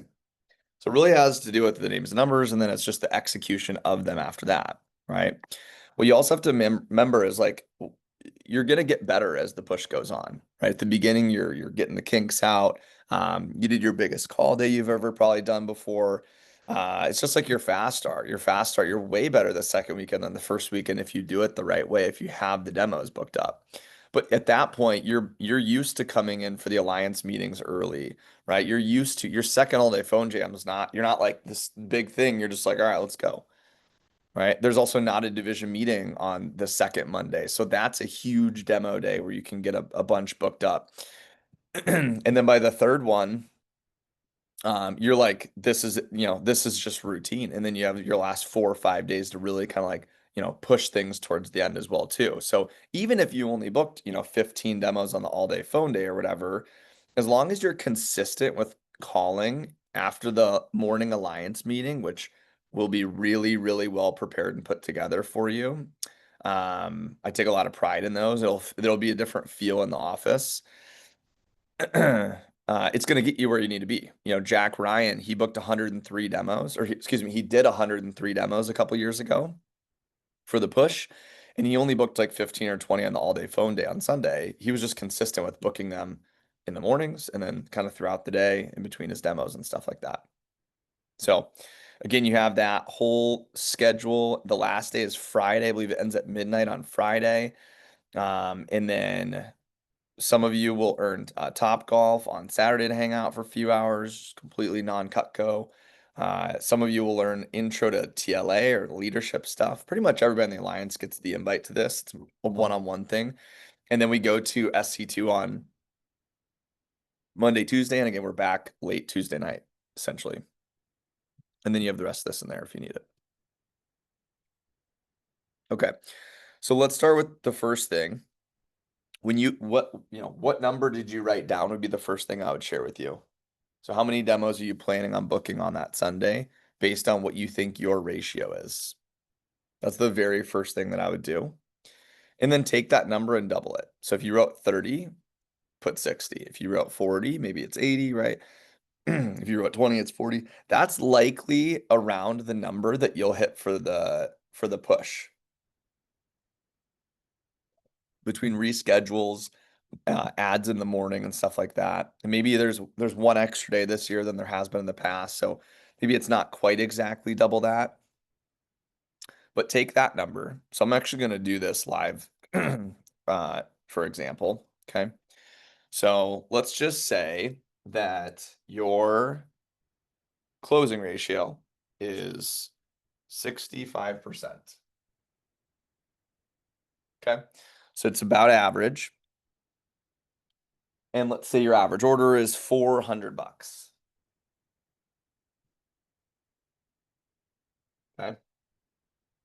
And what was the number that you came up with? Let's say that the number you came up with was 80 demos. Okay. So let's say it's 80 demos. If you have 80 demos and you close at 65%, you're having 52 sales. Okay. 52 times 400 is $20,800. What are you also winning at 20K? Well, physically, right, you're winning the rock on stage, which is pretty sweet. You also probably have hundreds of recommendations at that point.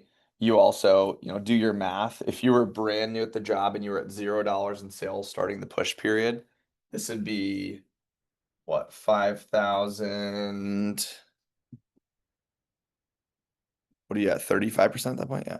$5,280 in income, right? You also want to make sure that you have something that you're withholding throughout the push, right? So my suggestion would be pick a number, right? If you're like a little on the lower side, at least save 10% into your withholdings for your taxes. If you're like, if you're kind of in the middle, I think anywhere between 20 to 30% is a good amount to save. This is just percentage of your paycheck, right? So if you make 1,000 in a week, you'd have 700 go into your bank account and 300 go into your withholdings account. And if you're like, I'm all in, let's do it, then the top people do 50%. Oops, I don't know why I wrote 10. 50% for their withholdings. Okay. And again, that's your money. You can pull it out if you ever need it, whenever you need it. Worst case scenarios, you have money saved at the end of the summer, but it would make sense that if you're earning more and your paychecks are bigger, that you probably don't need all of that. So save some of it. One of the things we teach in leadership is like how to save money. And then eventually it's how to invest money as well too. So that's a push period. If you want to take your numbers and put those together, do it. Some of you are like, oh, that looks really doable for me. Great, go for that. Some of you are probably thinking even bigger than that, and maybe you have more time, but 80 demos over 16 sales days, to give you some perspective, is 5 a day.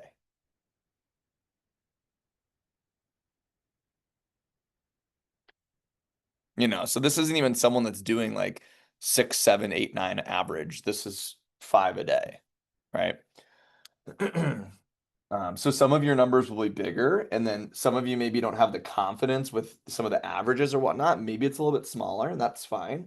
But make sure that we get a PC and we work this through with you if we haven't, had a chance to do that yet. Okay. All right. So with that being said, I'm going to show you a couple things for building up your names list.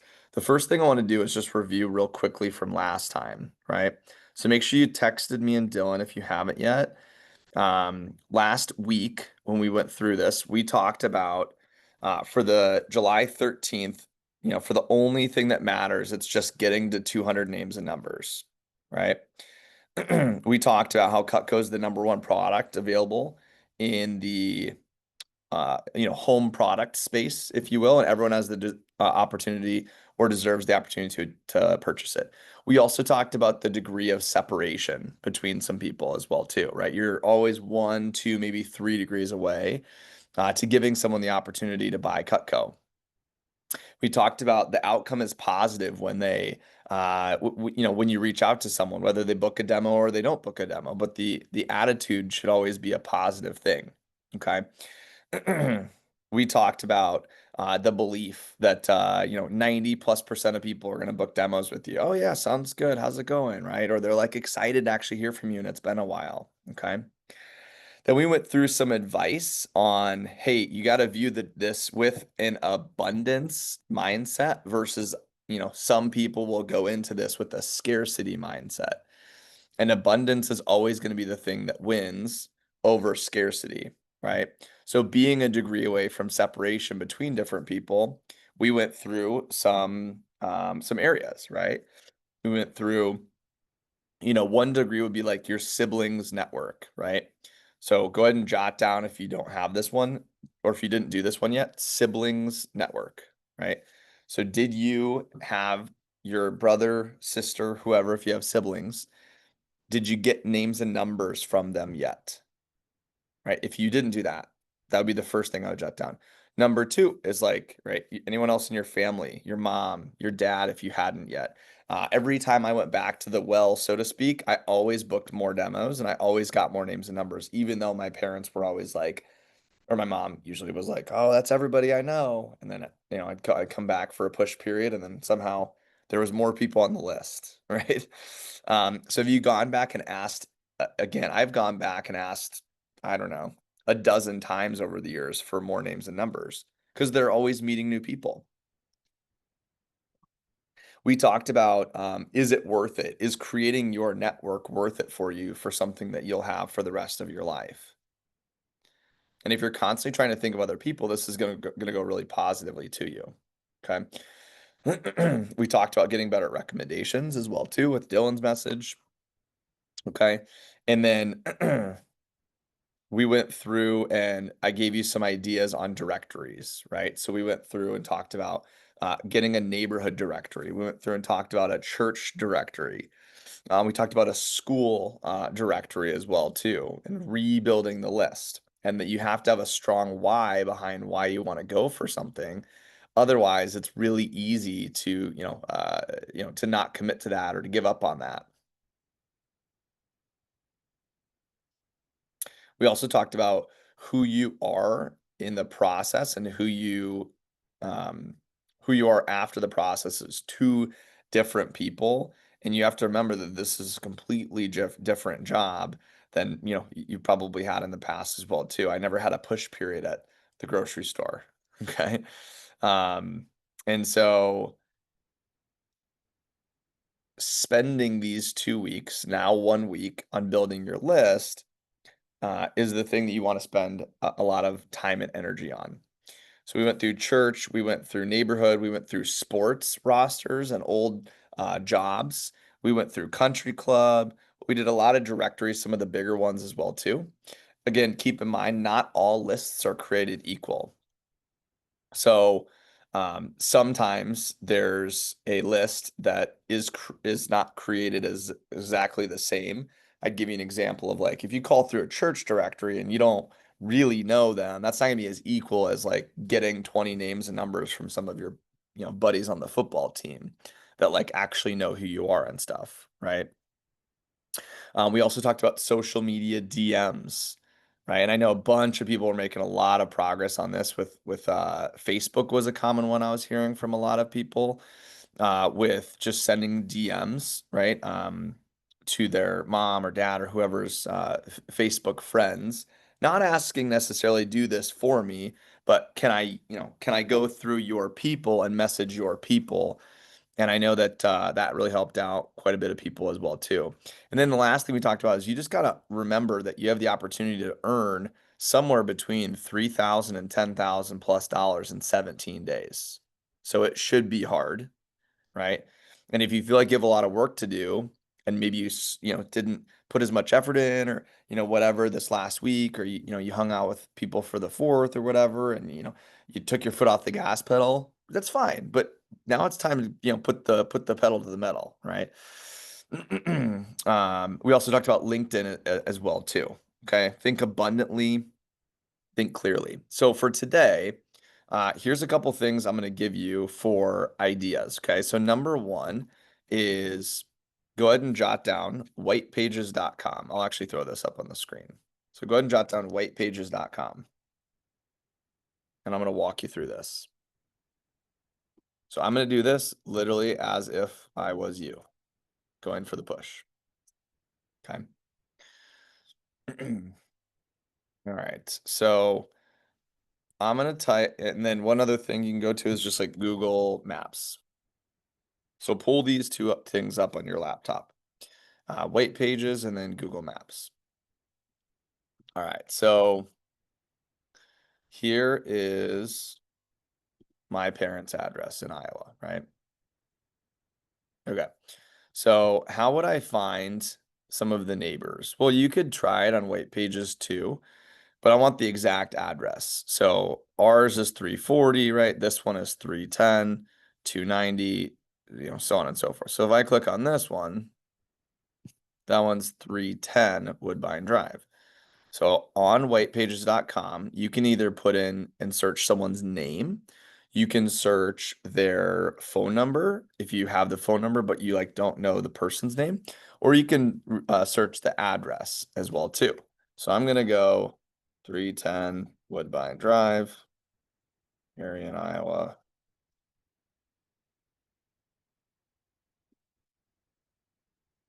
Where's the zip code thing? Okay, maybe there's not. Okay, then I'm going to click search. We'll see if something pops up. Okay, so what do you know? This is Sophia Santiago. That's my neighbor. She also is a proud owner of a Cutco Homemaker Plus 8 set. Anyways, so I can click on View Owner Contact Info.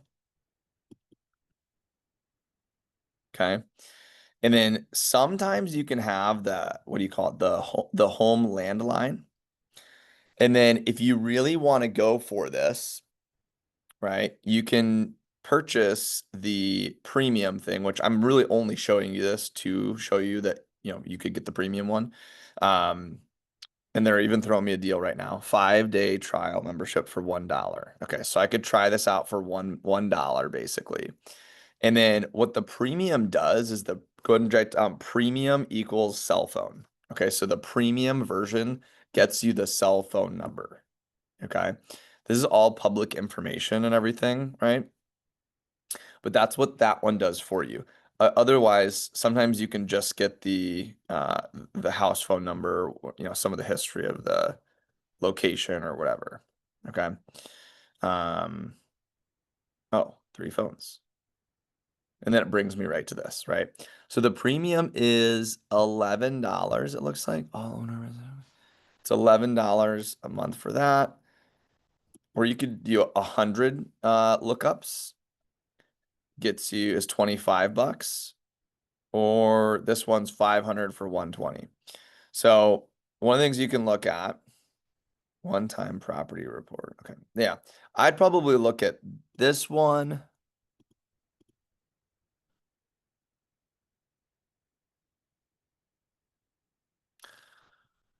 Or this one. I'm not sure what the biggest difference is here. Kind of change the wording of it. You probably don't need all that stuff. So yeah, it's you probably want one of these too. Probably the 100 one. So if I click this, I can do 1 month for $23 basically. Or I can do $11 a month, best value. And then yeah, there you go. And then there was whatever the $1 thing was. Okay. So if you do it this way, you just have to remember you got to cancel it. So this is basically giving you 100 contacts immediately. So if you don't already some of you are already over 200 and that's great. But if you're not there, then this might be a smart investment of $11 for you or $23, whatever it is, right? What's our That's like a base pay appointment, right? So if you just do one demo, it pays for this whole thing for you, and then that gets you 100 more names and numbers for the push period. You just again need the name, or you need the address, or you need the phone number, one of the three. Okay. So you can make literally like your own directory. Okay. So you could do this for your neighbors, right? So I just looked up her name and phone number, right? And then I could do that for literally the house next to me next. So then we go to 290 Woodbine Drive. So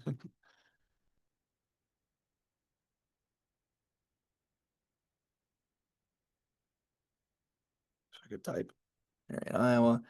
Boom. And then we've got Shirley Classic. So this is Shirley, right? And then I could click on the phone numbers thing. Shirley and Dean. You got 6 phones? Let's go. All right, then I click on this, and then it's gonna bring me to there. But sometimes the home number's there, but again, it's 2025. I don't really know how many people have a home phone number. And then you can go to the next one. So where am I putting these numbers? I'm just putting them in my spreadsheet, right?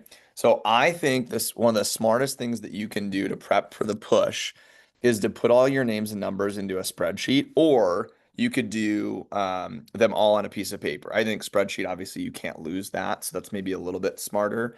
But I know Cole was doing them all just on what do you call them? Yellow paper, right? So I don't care how you do it, but I do think having the names list in 2 spots is really nice to have because you have your phone, but your phone now button only goes so far for you, and it doesn't help you like see the bigger kind of like view or bigger picture of things too.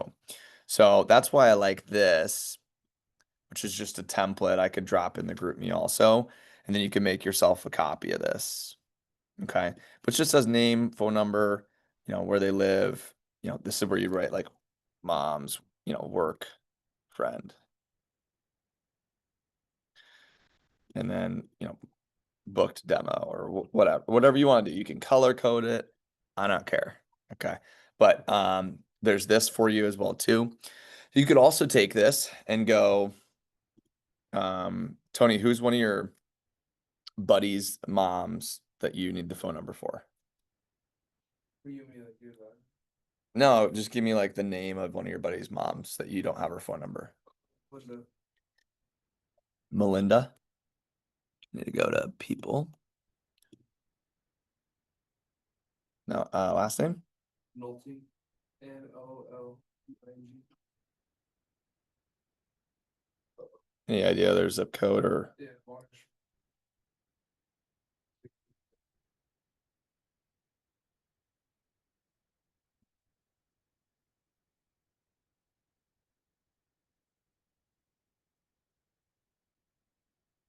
There you go.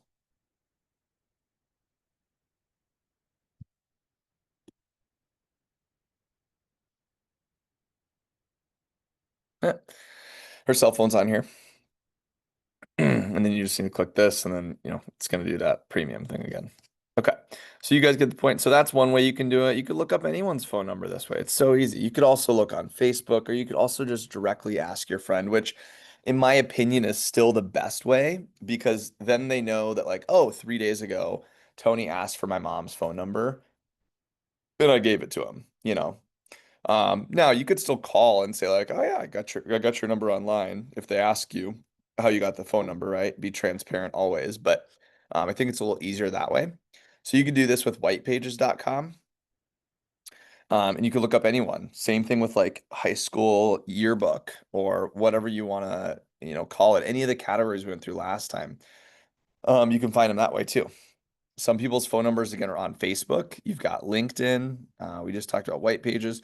Snapchat. Snapchat. I'd just be using the same copy and paste one that we gave you in training on the first day of training. And same thing with if you want to Snapchat them, or you can message them through the app specifically. Here you go. To get a friend's parent's number, you just message your friend under more and then device contacts and then click get parent info. And then you do this and it pops up, and you can use the exact same one to message on Snapchat and stuff as well too.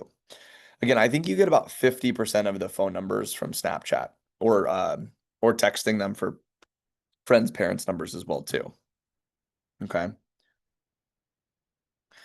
So again, last week's message on this was a little bit about the motivation, right?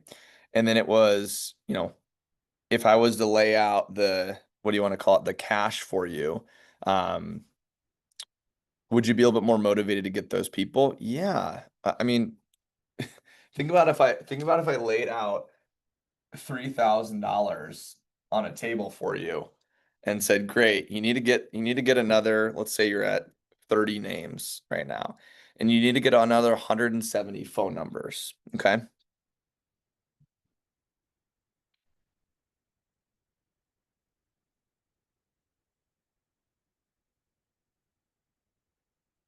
$30 to 200, $17 and 60 cents per phone number that you get. So it's like, is it worth it to like put the research in? Yeah, I would say so. And that's also going to pay for the whole white pages thing too, if you want to do it. But again, make sure that you cancel it if it's on the monthly thing as well too. And a lot of you, your goal is to be, in a different bracket than that. $3,000 is like, that might be what you make the first week. Depends on what percentage you're at, right? You can do the math on it. If it's 6,000, that means you're making $34 or so, $35 every phone number that you get. So the math is going to work itself out. You just got to put in the work for it. All right, let me give you a couple of new categories that we haven't talked about yet. Okay, so go ahead and jot down. Go ahead and jot down 5 people for 20 names. 5 people for 20 names. So if you want to add another 100 names to your list, think about who are 5 people that I could get 20 phone numbers from. Or if it's 10 people and you want to get 10 names from 10 people, that's another 100 as well too.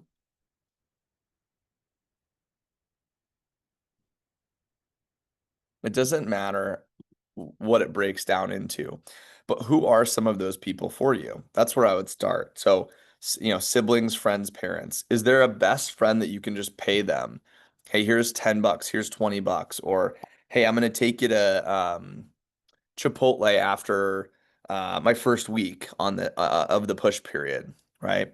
I've had people that have gotten several from their like boyfriend or girlfriend's family. That's a pretty simple one too.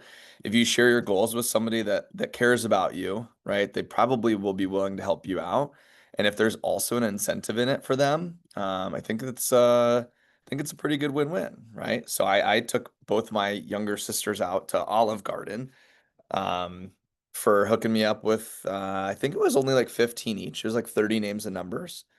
It was awesome. It was so simple. And I had a connection with all the people because I was just like, hey, I'm Nate Johnson. I'm Suzanne and Kelly's older brother. How are you doing? And they like a lot of them were their friends' parents or, people from their Palms team in high school or whatever. And I knew a couple of the last names, but most of the people were like, oh, I didn't realize that, a couple people were even like, I didn't realize they had a brother because I was in college at the time. And so, you can use boyfriend, girlfriend's family. You can go through siblings, friends, parents, your best friend's parents, right? Who is your second best friend's parents? And then can you get into a family friend a little bit more? Is there a family friend or two that you could actually do a phone swap with? Like your second mom, you could do a phone swap with your second mom. Hey, and incentivize them too. I was talking to I don't remember. I was talking to somebody recently about this. It might even been you, Tony, but I was saying if you want to incentivize someone, do it over a text or do it over a phone call. The third, option would be, was this us? Or no, maybe not. The third option would be an email, right? So make a contest for somebody. Because somehow when I used to get recommendations, sometimes people were disinterested until I was like, oh, well, thanks for the 2 names, but if you get to 15 like your friend, I'll give you a $55 piece of Cutco, which is like the veggie peeler, right? And somehow all of a sudden they were like, you know what, I might know a couple more people, and they went from 2 to 13. So you can do the same thing with your incentive to reaching out to past people. I have the script for it as well too.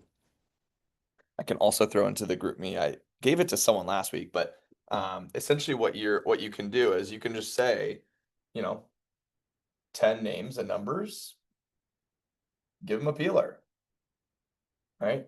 And then what's the one in the app, Dylan, that we have right now? Is 50 piece of Cutco or 50 is a knife or something like that? Yep. I was talking to Gabe about this actually, I think, now that I'm saying it all out. So you could do, by the way, you can make this 20 or 10 or 15 or whatever you want. You could do, I mean, you can make up whatever you want. If you want it to be 25 and you give them a knife, great. And if you want it to be 50 plus, I'll get you a $200 knife, whatever, right? I have contests and stuff that I can do with you guys that, where I can hook you up probably with a little bit better of a price, or you could just buy it and you make your commission off it or whatever, right? But if you need more, make something like this where you just send out a quick email, or not an email, a text message, worst case, an email or a phone call to book up some more, to get some more names and numbers. Most of you also didn't start with the app,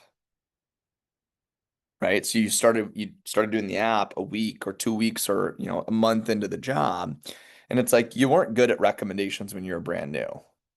Like nobody is, because you're focused so much on sales. But now that you are, is an easy way where you could have 4 families that hook you up with 25 right there, and you have another 100 plus, and all they're doing is they're literally at home on their phone, and you're just like, click this button and then this button, and then can you, right, hit these ones or whatever. It's really simple. So don't make it harder than it needs to be, but get it done as quick as humanly possible. Here's the last piece to this that I'll share with you is I'm going to run a workshop on Thursday morning. And this is going to be the last kind of like names list, what do you want to call it? End all be all thing in your help towards the push. And I'll do it from 9 to 9:45 on Thursday morning.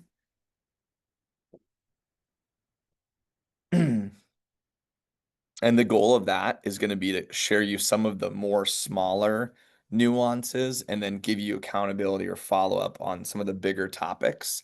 And I don't want to talk the whole time, honestly. I'd rather talk for a little part of it and have most of you kind of share, hey, here's what's going well for me. Here's what I did, so on and so forth, that help them get to where they want to be.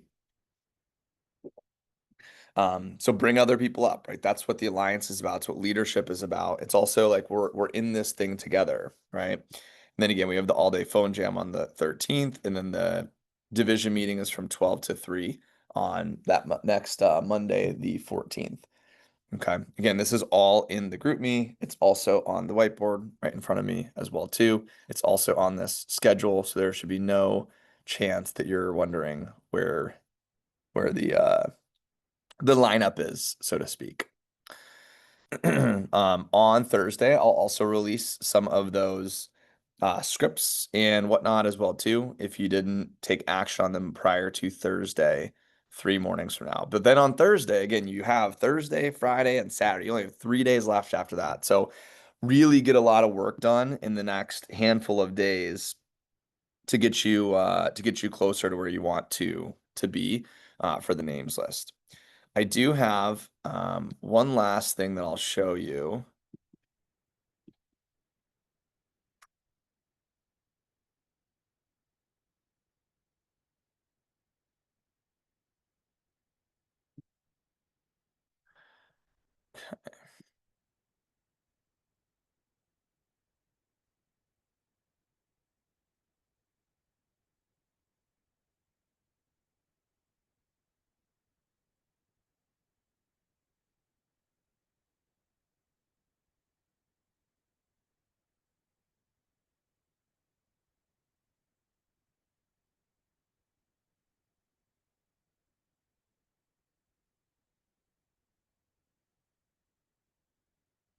Maybe I'll save it. Let's do this. Let's take our last little quick break here, a little stretch break. Let's try to start up in 5 minutes or so, and then we really just have a couple quick messages left before we wrap things up. So go ahead and take 5 if you need 5. Okay. We've got I'm gonna save the like list message for the team meeting. I'm gonna again today I'm gonna send out a form for you that just has a couple questions about the goal you're considering, what some of your whys are, the alliance, and then for those of you that are in person, you'll have this. For those of you that are not in person, you will, I guess you could get this at the team meeting, and we could hook you up with this alliance agreement. Basically, I'll pop this up for those of you here.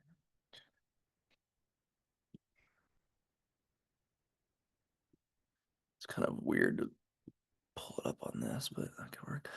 So this is basically for the push, for the alliance. It just says, I'm totally committed to the effort it'll take me to achieve blank and goal, blank for the push period. I'll help rally and support other alliance members so we can all achieve more during the push than without each other's support and encouragement. I'll do everything it takes to achieve my goal. I recognize, or I'm committed to the effort it'll take me to do blank appointments from, blank to blank, right? Which is the start of the push to the end of the push on the first 2025. I recognize by doing 60, whatever it is, I'll have a realistic path that's giving me a realistic chance at blank. So that'd be your sales goal, right? I'll commit to my mission of having 200 plus names and numbers by the beginning of the push. I'll attend the daily alliance meeting from 7:30 to 9:30. I'll be punctual. I'll show up to the daily phone jams with my names and numbers to call and ready to rock and roll to make calls. I won't finish a phone jam until I reach my goal for the phone jam. I also show up ready and able to do immediate appointments when I get one. I also realize that by bringing a unique energy to our group, therefore I will contribute in a positive way even when that might be difficult, as I may be challenged mentally at any given point during the push. Basically, I'll have good focus and contribute in a positive way to each other member in the group. I'll utilize the miracle equation, which is unwavering faith plus extraordinary effort until the until the very last minute. Throughout, I will enroll my customers into my goals for the entire push, and then I'll call the office, before, during, or after the appointments. I recognize that the highs and lows will inspire the rest of the team. I also realize that I'll have some time to force myself to get the encouragement. I'll have to force myself to get the encouragement I need it when I need it most.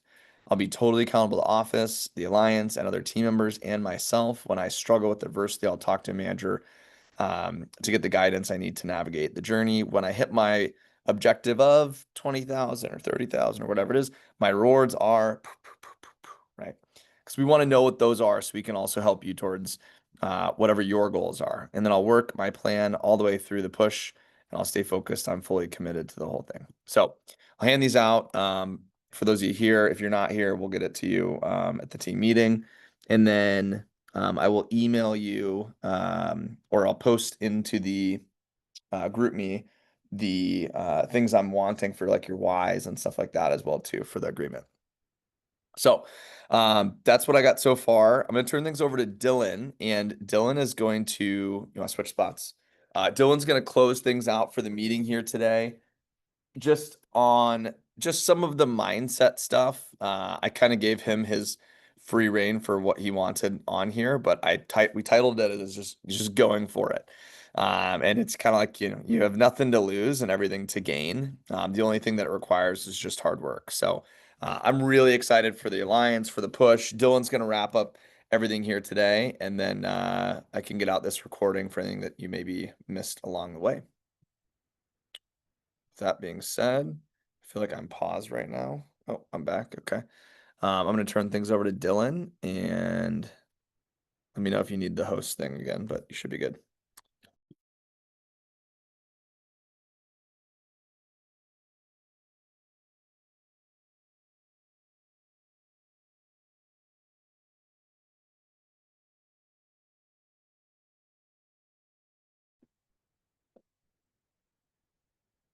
All right.